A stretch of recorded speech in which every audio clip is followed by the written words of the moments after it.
जय जगन्नाथ सांग मैंने मुझे गोटे बहुत बढ़िया रेसिपीटे या बहुत हेल्दी पिलामानक आउ विटामिन ए बहुत अच्छी कैल्शियम आयरन भी अच्छी। तो यहाँ हूँ रागी माने आमर जो मांडिया कहती ये भल भाव माने ग्राइंडिंग करके रखीदी गोटे जारे। आम प्रथम ए कड़े अल्प घी देदेबा घी दे सारापर आम जो ग्राइंडिंग करके रखी मांडिया को आम ए फ्राए करदे फ्राए कर सारापर आम ए कौन करवा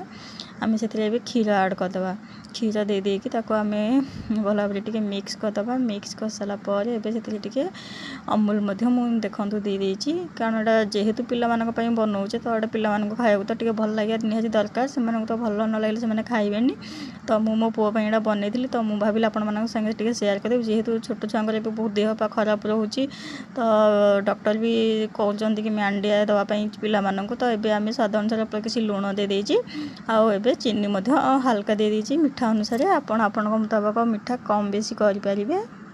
ताको आम भल भाव मिक्स करदे। तो देखो आमर ए रागी खीरी बा मांडिया खीरी आमर पूरा रेडी होटा छुआ बहुत हेल्दी आ विटामिन प्रोटीन पूरा भरपूर रही आपण मैंने भी निश्चय पिला ट्राए करके दिंतु छुआ मान जो पेट काटुचा से भी पेट काटबनी यहाँ डॉक्टर भी सजेसन। तो जेहेतु पुअर भी पेट काटुला जाइला मेडिकल से डॉक्टर जेहेतु सजेसन करते मो पुओ जेहेतु बनैली मो पुओ को भल लगे से खाइला जेहतु मुझे सागर भी सेयार कर निश्चय आपण पिला दिंतु आ एंजॉय करूँ आपण मैंने भी खाईपर यहाँ बहुत विटामिन जिनस। तो वीडियोटी केमती लगे निश्चय लाइक शेयर कमेंट माध्यम जनइबे आ वीडियोटी भल लगे सब्सक्राइब करने को भूलुनी फॉलो करूँ। धन्यवाद आ लाइफ को एंजॉय करूँ।